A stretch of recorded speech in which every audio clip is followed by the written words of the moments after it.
This is Virgil Ortiz, and you're watching REED-BBS.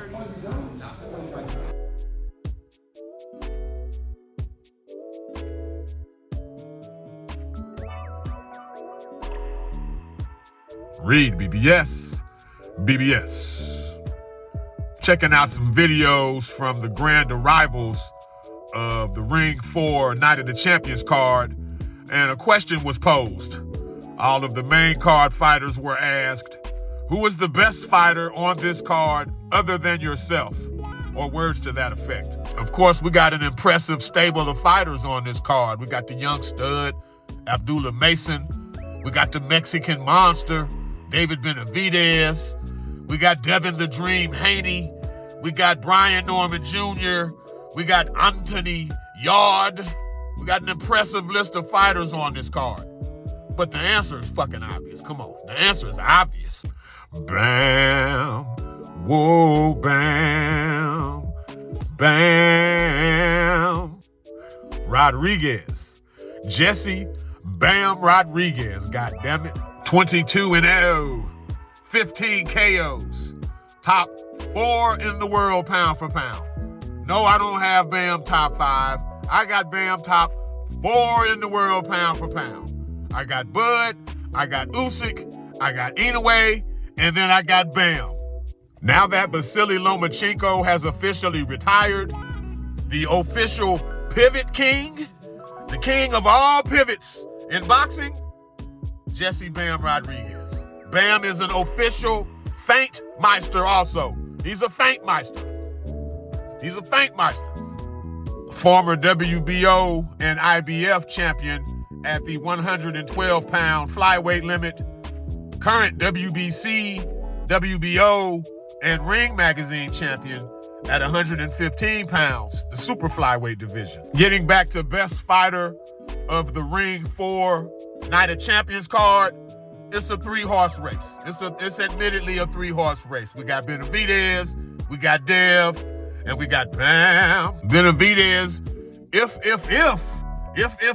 Benavidez is on pound for pound lists, it's towards the bottom of them, the back end, anywhere 8 to 10 to 12 range. He ain't top 4 and 5 like Bam. Even objectively, if you're not a Bam fan, you gotta have Bam top 6 pound for pound at worst.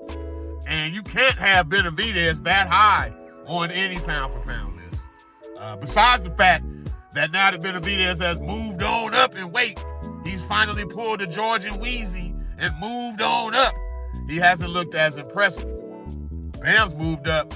Performances haven't slipped or dipped at all. In fact, he's looking better as he moves up in weight. Benavidez can't say that. Benavidez has yet to unify in any division also.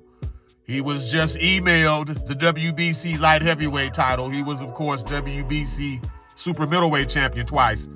But through no fault of his own, he has not unified as of yet. Bam's unified in both divisions that he's been in. As for DevinHaney, also undefeated, like Benavidez. Look, PEDs or not, we can't unsee what we saw in the Ride Guy fight, the RyanGarcia fight. The fact that you knew coming in, hell, you fought this motherfucker 6 times. You knew all he had was a left hook.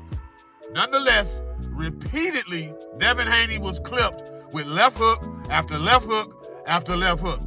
I'm saying PEDs or not, getting hit with the same shot by a one-handed fighter is an indictment and a half. It's an indictment and a half. And I'm saying right here, Jesse Bam Rodriguez ain't finna get clipped with the same goddamn shot repeatedly by a one-hand fighter. Jesse Bam Rodriguez is too good of a fighter to get clipped and compromised with the same goddamn shot over and over and over the way DevinHaney did against the Rye guy, RyanGarcia. So with that said, I can't in good conscience rank DevinHaney anywhere close to where I rank Jesse Bam Rodriguez. So the best fighter on the Ring 4 Night of Champions card, like I said initially, it's not even close. It's no contest. It's Bam. And with that firmly established, let's get into Bam's super flyweight unification bout on the ring for Night of the Champions card against Fernando PUMA Martinez. PUMA Martinez, 18-0, 9 KOs. He's a former unified IBF and WBA super flyweight champion. Not that long ago also, during his first fight with Kazuto Ioka.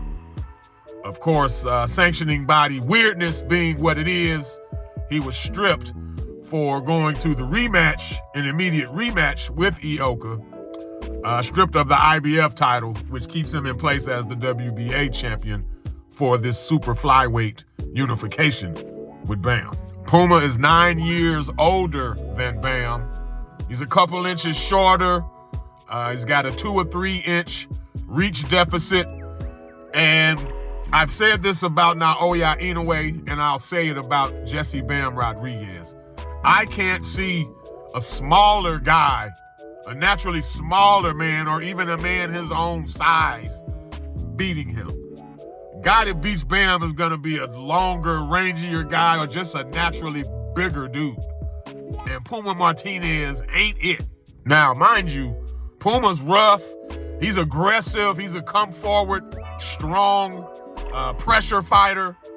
I wouldn't call him dirty, but I will say, when the ref says protect yourself at all times, they're talking about fighters like PUMA Martinez. His punches will fly a little bit after the bell. Maybe the ref says break and he sneaks in a shot. He ain't dirty, but protect yourself at all times with a PUMA Martinez. Not 4 sure, 5 sure. As you can see by the record, 18 wins, only 9 KOs. He's not winning by power. He's winning off of pressure and volume. The sheer number of his shots. He throws a lot of leather, PUMA does. He does put some ass in his uppercuts, those real nice hard uppercuts. His left hook, overhand rights, he puts some ass in them punches. It's just that he's not gonna hurt you with just one of them. It's the activity, the volume of those shots is what wins PUMA the fights. PUMA throws them in bunches. You could even say he rains them down upon opponents. Kind of like the rain that you might hear in the background. I'm hearing my Jeep. You hear the rain? Little thunder, little rain, yeah.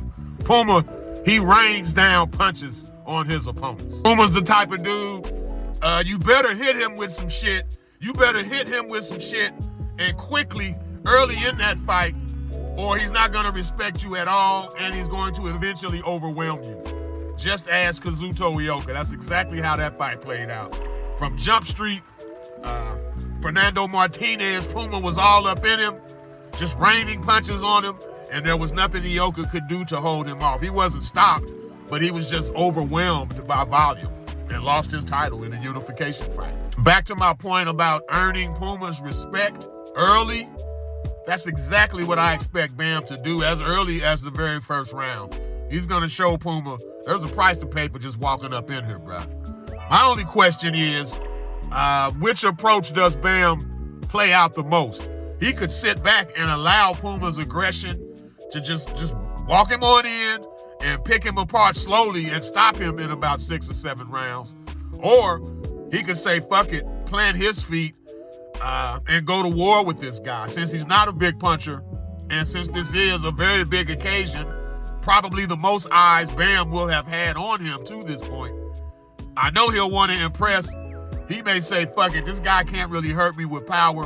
So let's hang in the pocket for a couple rounds. Let's give the fans a show and let's see what it is. Mind you, Bam ain't reckless or stupid like that, but he's good enough. He's good enough to want to entertain for at least a few rounds before he starts to put his foot in that ass. Ultimately, and like I've already said, I can't see a guy Bam size or even smaller than him beating him. You're gonna walk into Bam and you're the naturally smaller dude. He's got longer limbs than you, he's taller than you, and he's more skilled than you. That's a bad recipe. That doesn't bode well for PUMA Martinez. I think Bam will stand with him when it's advantageous and trade. He'll eventually force PUMA on his back foot, on PUMA's on back foot, where he's not effective at all. And I think Bam gets him out of here in 6 or 7 rounds max, possibly sooner. 6 or 7 max. And then it's on to the next. I don't know if Bam wants to become undisputed. There's the IBF just over there. Willibaldo Garcia, who will be fighting on the Ring 5 Night of the Samurai card. That seems like that's a fight that could be made, or maybe Bam's body can't make 115 anymore, and it's time to move on up, pull that Georgian Wheezy, and go to bantamweight. Either way, Bam is adding more to the trophy case here on the Ring 4 Night of the Champions card, where he is the best fighter on this motherfucker. Make no mistake about it. REED-BBS, BBS, Blackbird Sugar, Bachelor's in Boxing Studies, Television, Fred Sanford of the Fistic Arts. When all is said and done, there's nothing left to say or do.